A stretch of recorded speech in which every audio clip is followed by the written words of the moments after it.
అనంత భక్తి సనాతన ధర్మ ఛానల్కి స్వాగతం.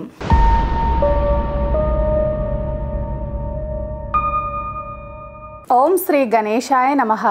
ఓం శ్రీ సరస్వతియై నమః.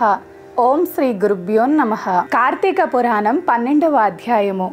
కార్తీక మాసంలో 12వ రోజు చేయవలసిన విధులు. 12వ రోజు శుద్ధ ద్వాదశి. ఈ రోజు క్షీరాబ్ది ద్వాదశి. ఉసిరి తులసి మొక్కల దగ్గర దామోదరుణ్ణి పూజించి దీపారాధన చెయ్యాలి. ఉప్పు, పులుపు, కారం తినకూడదు.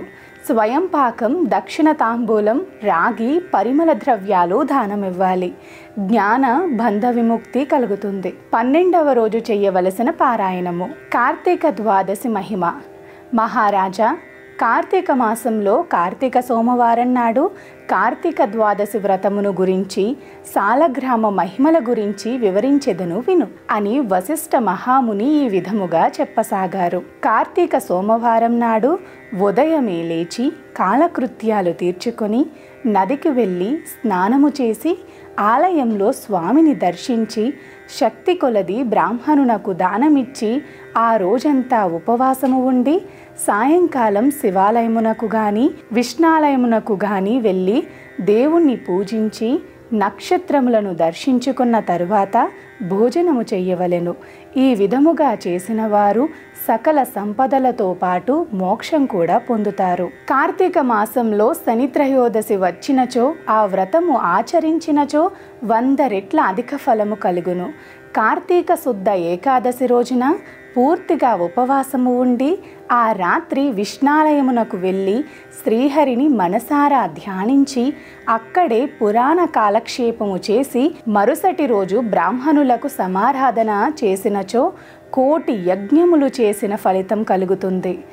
ఈ విధముగా చేసిన వారికి సూర్యగ్రహణ సమయమున గంగా నదిలో స్నానము చేసిన 1,000,000 మంది బ్రాహ్మణులకు భోజన సమారాధన చేసినచో ఎంత పుణ్యము కలుగునో దానికంటే అధికముగా ఫలం కలుగుతుంది.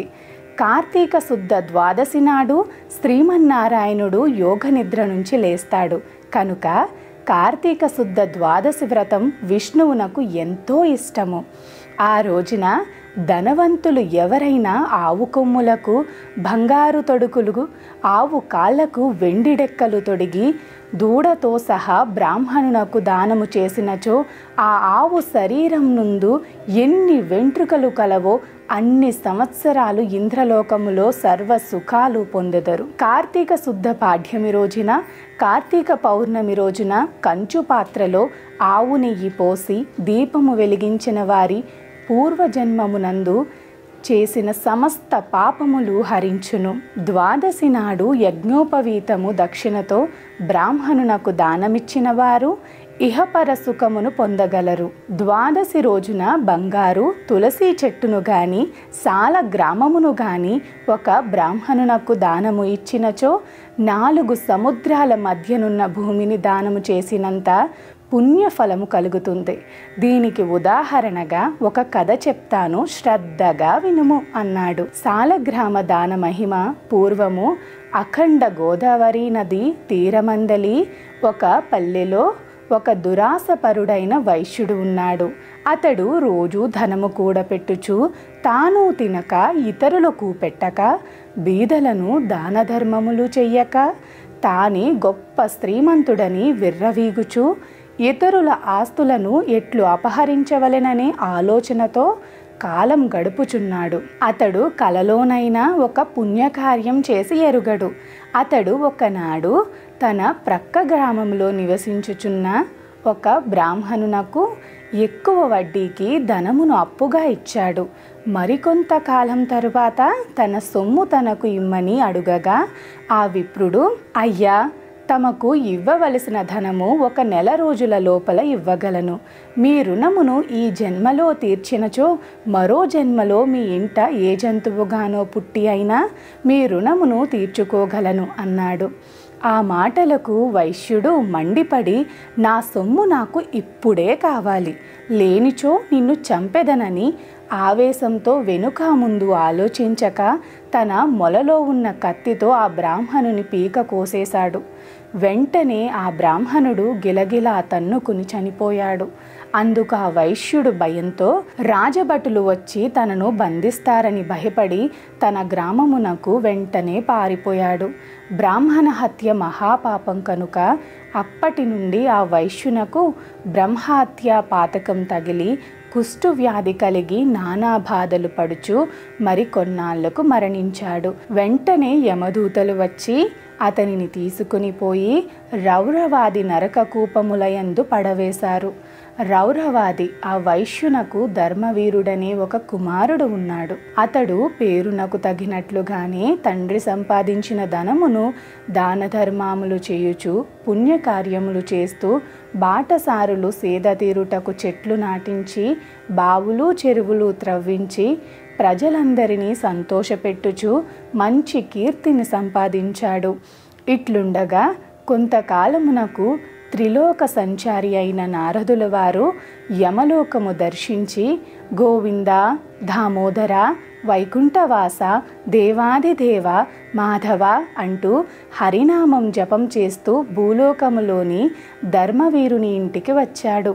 ధర్మవీరుడు ఆయనకు సాష్టాంగ దండ ప్రమాణములు చేసి విష్ణుదేవునిగా భావించి పూజించి చేతులు జోడించి, మహానుభావ, నా పుణ్యం కొలది నేడు తమ దర్శన భాగ్యం నాకు లభించినది. నేను ధన్యుడను. నా జన్మ తరించినది. తమరు వచ్చిన కార్యమును చెప్పవలసినది అని వేడుకున్నాడు. అంతటా నారదుడు చిరునవ్వుతో, ఓ ధర్మవీర, నేను నీకు ఒక హితవు చెప్తాను, వినుము. శ్రీ మహావిష్ణువునకు కార్తీక మాసంలో శుద్ధ ద్వాదశి మహాప్రీతికరమైన తిథి. ఆ రోజున స్నాన దాన జపాదులు ఏవి చేసినను అపారమైన పుణ్యఫలం కలుగుతుంది. కార్తీక శుద్ధ ద్వాదశి రోజున సూర్యుడు తులారాశి యందు ఉండగా నిష్టగా ఉపవాసము ఉండి సాలగ్రామ దానము చేసినచో ఈ జన్మలో చేసిన పాపములతో పాటు పూర్వజన్మలో చేసినవి కూడా నశిస్తాయి. నీ తండ్రి యమలోకంలో మహానరకమును అనుభవించుచున్నాడు. అతనిని ఉద్ధరించుటకై నీవు సాలగ్రామ దానము చేసి నీ తండ్రి రుణము తీర్చుకొనము అని చెప్పాడు. మునివర్య, నేను గోదానము, భూదానము, హిరణ్య అంటే బంగారము దానము మొదలగు మహాదానములు ఎన్నో చేశాను.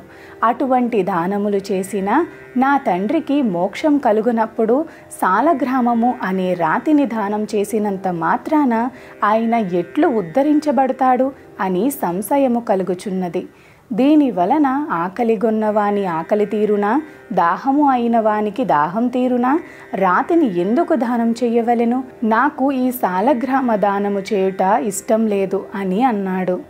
ధర్మవీరుని అవివేకముకు బాధపడి, వైశ్యుడా, సాలగ్రామమును శిలాని భ్రమించవద్దు. అది శిల కాదు, శ్రీహరి యొక్క ప్రతిరూపము. అన్ని దానముల కంటే సాలగ్రామ దానము చేసినచో కలుగు ఫలమి చాలా గొప్పది.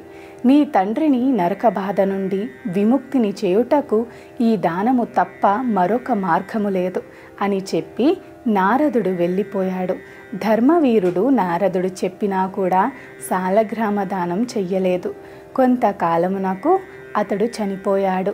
నారదుడు చెప్పిన హితబోధను పెడచెవిన పెట్టుట చేత మరణించిన తరువాత 7 జన్మలయందు పులిగా పుట్టి, మరో 3 జన్మలయందు కోతిగా పుట్టి, 5 జన్మలు ఎద్దుగా పుట్టి, మరో 10 జన్మలు మానవ స్త్రీగా పుట్టి, తరువాత 11వ జన్మలో ఒక పేద బ్రాహ్మణుని ఇంట స్త్రీగా పుట్టి, ఆమెకు యవ్వన కాలము రాగా ఆ పేద బ్రాహ్మణుడు ఒక విద్వాంసునకు ఇచ్చి వివాహం చెయ్యగా పెండ్లి అయిన కొద్ది కాలమునకే ఆమె భర్త చనిపోయి వితంతువైనది. తండ్రి ఆమెకు ఈ విపత్తు ఎందువలన కలిగినదా అని దైవభక్తుడు జ్ఞాని అయిన ఆ బ్రాహ్మణుడు దివ్య దృష్టితో చూచి వెంటనే ఆమె చేత సాలగ్రామ దానము చెయ్యించి, నాకు బాల వైధవ్యమునకు కారణమైన పూర్వజన్మ పాపములు నశించుగాక అని చెప్పించి సాలగ్రామ దాన ఫలమును ధారపోసినది. ఆ రోజు కార్తీక సోమవారం అగుట వలన ఆ సాలగ్రామ దాన ఫలముతో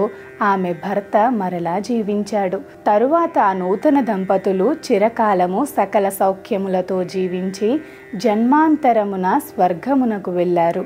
మరికొంత కాలమునకు ఆ బ్రాహ్మణ పుత్రిక మరొక బ్రాహ్మణు ఇంట కుమారునిగా పుట్టి ప్రతిరోజు సాలగ్రామ దానము చేయుచు ముక్తి పొందినది. కావున ఓ జనక, కార్తీక శుద్ధ ద్వాదశి రోజున సాలగ్రామ దానం చేసిన ఆ దాన ఫలము ఇంతింత అని చెప్పుటకు వీలు లేదు, ఎంతో ఘనమైనది.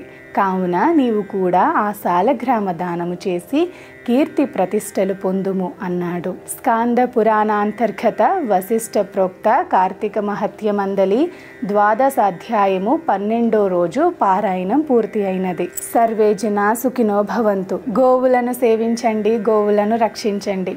ప్రకృతిని కాపాడటం మన ధర్మం. ప్రకృతిని కాపాడండి, ఒక్క మొక్కైనా నాటండి. మానంత భక్తి సనాతన ధర్మ ఛానల్ని తప్పకుండా సబ్స్క్రైబ్ చేసుకోండి. మీ ఫ్రెండ్స్ అండ్ ఫ్యామిలీ మెంబర్స్కి ఈ వీడియోని తప్పకుండా షేర్ చేయండి. నమస్కారం.